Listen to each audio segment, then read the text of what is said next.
All right, I like to think of composite functions as first draft functions versus second draft. Everything can always be improved. There's very few things that you'll actually get right the first time. Most everything you can find something to improve upon it. And the same is true for composite functions. They even have notebooks called composition notebooks, right, where you write stuff in it, and maybe you're writing a first draft or some ideas, and then you cross it out, and you do a second draft, do peer editing. It's always, composite is a combination of multiple things trying to put out your best effort at the end. That's what a composite is. Composite pictures. It's taking a lot of, have you ever looked at those pictures that are made up of tiny other little pictures? Like when you get real close to it and the whole thing is made up of teeny tiny, that's a composite picture.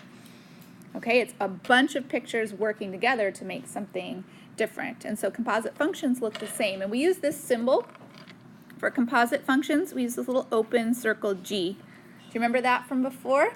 Okay, it's not fog, but it's F composed with G. A composite function is a little open circle.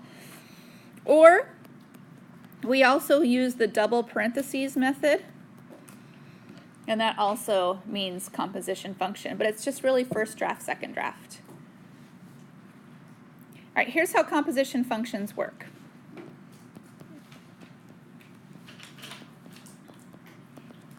All right, suppose you have an f of x that is the square root of x.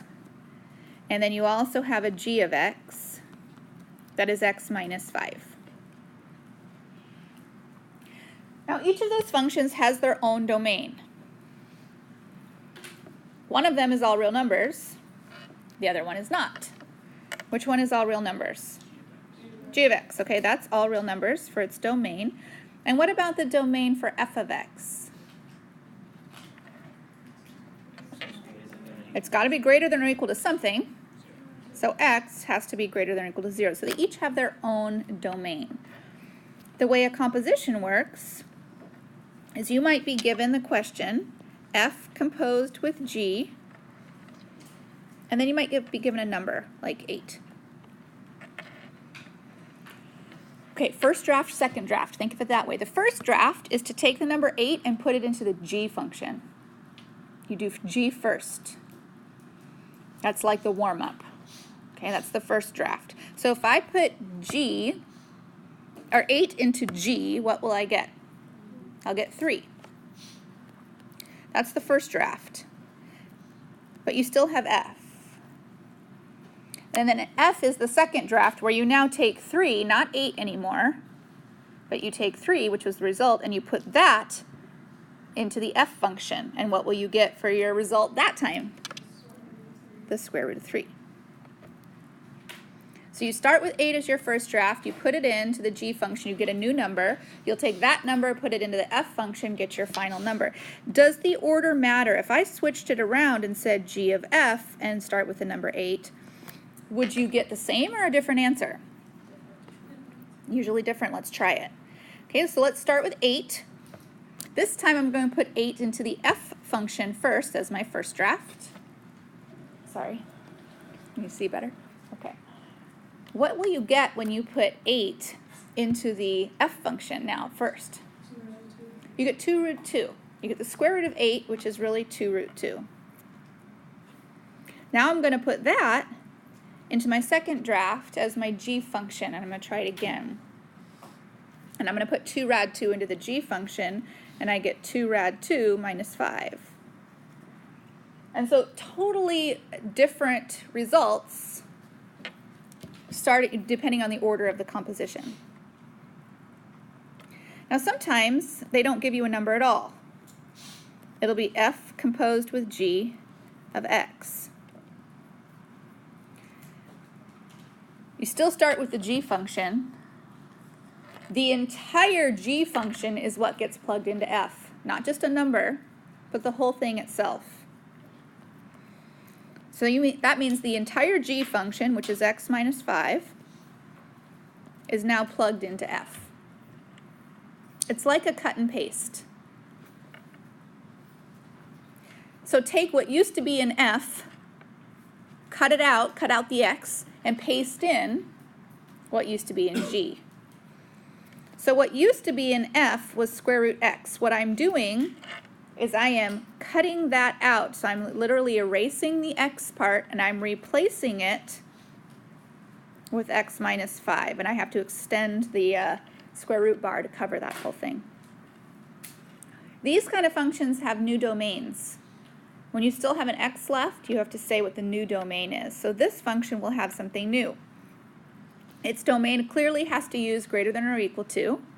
And what will the domain be so that this composite function is legitimate? What has to be greater than or equal to? Has to be greater than or equal to 5. If that's not clear to you, then start with the 0 and put the x minus 5 over there. Whatever's under the square root is what goes in front of the inequality. Then you add 5 to both sides, and then it becomes clearer to you. Oh, once I add 5 to both sides, now x is greater than or equal to 5. Those are the harder ones, when you don't have a number to work with, because it's abstract. Abstract means you got to think about it a little bit harder. Let's take the D. Let's do G composed with F. Now the other way. This time, we're starting opposite. We're taking the entire F function and we're cut and pasting it into the G function. So I'm going to take all of the F function, which is square root x, and I'm going to put that into G. Not just a number, but the whole thing. So the G function starts as x minus 5, but I am cutting and pasting out the x, and I'm replacing it with the square root of x. The difference in the two answers is small, but it's significant.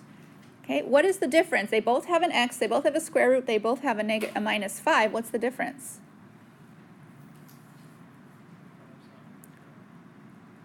Yeah, it's how long the square root extends, right? In C, the square root extends all the way to cover the minus 5. In the first one, it doesn't.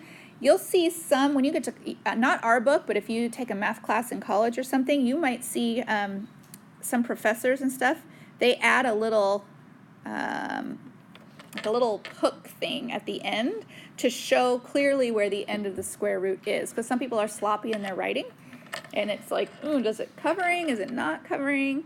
So you might see that. I don't usually do that, but you might see it. But that also helps with domain, because then the domain, which is greater than or equal to 0, is only the part that's under the square root. So I only take the x, not the minus 5, because it's not under the square root. So those are tougher when you have just an x to deal with. So let's try that again with a different set of functions, just for practice, to feel like maybe we're getting the hang of it. So let's take the h function, and h is defined as x plus 2, and the k function, which is 1 over x squared. All right, those are our two new functions we're going to work with. And we have two new domains. One of those is all real numbers, one isn't. Which one is all real numbers? The top one. The other one's not all real numbers. What symbol will I use for k of x? Not greater than. It's in the denominator. I'm going to use not equal to. It's in the denominator this time. And so the domain is going to be not equal to 0, and it'll be what the part of the denominator, so x is not equal to 0. Let's get some of the easy ones out of the way first. So in this example, what would be considered an easy one would be h compose k of the number 1. And we're going to compare that to h compose, whoops, to the other way around, to k compose h of the number 1. In the first one, the first draft is in the k equation. So if you put 1 into k, what will you get? If I put 1 right here into the k equation, okay, what am I going to get? 1 over 1 squared, which is still 1. And now I need to take that first draft, and now I need to put it into h. And when I put it into h, it now becomes 1 plus 2, so the answer is 3. Now let's reverse the order. In part B, we're going to start putting the 1 into the h function first. What do I get when I take 1 and I put it this time into h first? I get 3. But now I need to drop that into k as my second draft. And when I drop it into k, I get 1 over 3 squared, which is 1/9. Totally different answers, and all that changed was the order of the composition. Do you think on a multiple choice question on the quiz I might have both answers there? For sure. I'm just going to see if I can tell the difference between who knows the order and who doesn't. Now let's try it with a letter instead. So let's try h of k of x. This time my first draft is all of k of x, the whole thing, which is 1 over x squared. That needs to get put into the h function. So cut and paste into your h function and put 1 over x squared in there. So my h function was x plus 2. I'm going to cut and paste out the x, and I'm going to put in 1 over x squared instead. And that has a domain. And the domain is not equal because of the denominator. So x not equal to 0 because of the denominator. Let's reverse the order and see what the result is. So instead of h compose k, let's do k compose h, which means I'm starting with the whole h function, which is x plus 2, and I'm putting that in k. So the k function used to be just the simple 1 over x squared. You cut and paste out the x, not the square. We're just cutting and pasting out the x. And we're replacing it with x plus 2, which means I need parentheses. Which means my answer needs FOIL.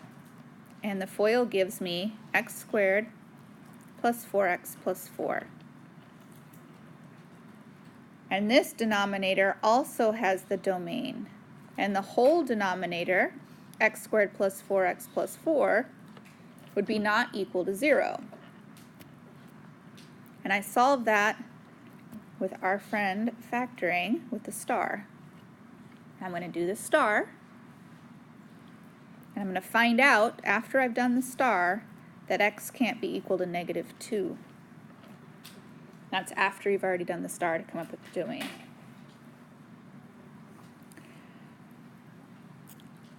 Yeah, Haley. Okay, I skipped it. I'll do it. We're going to do a quick star here. Top of the star is bottom 4, bottom of the star is 4, which means the only numbers that work for that star are 2 and 2. Which means I'm going to have x squared plus 2x plus 2x plus 4. Split that down the middle. I know I'm going a little fast. Take out the common x, take out 2, and I realize that I have x plus 2 followed by x plus 2. Because I'm working on domain, I set those equal, not equal to 0, which they're both the same. Oops. And then we minus 2 to both sides. So we get x not equal to -2 for both of them. And the result is what's called the domain, which means, so for this problem, I can use any number except I just can't use 2. So I talked about that I was going to do it, but I didn't show it. So now you can see it all the way.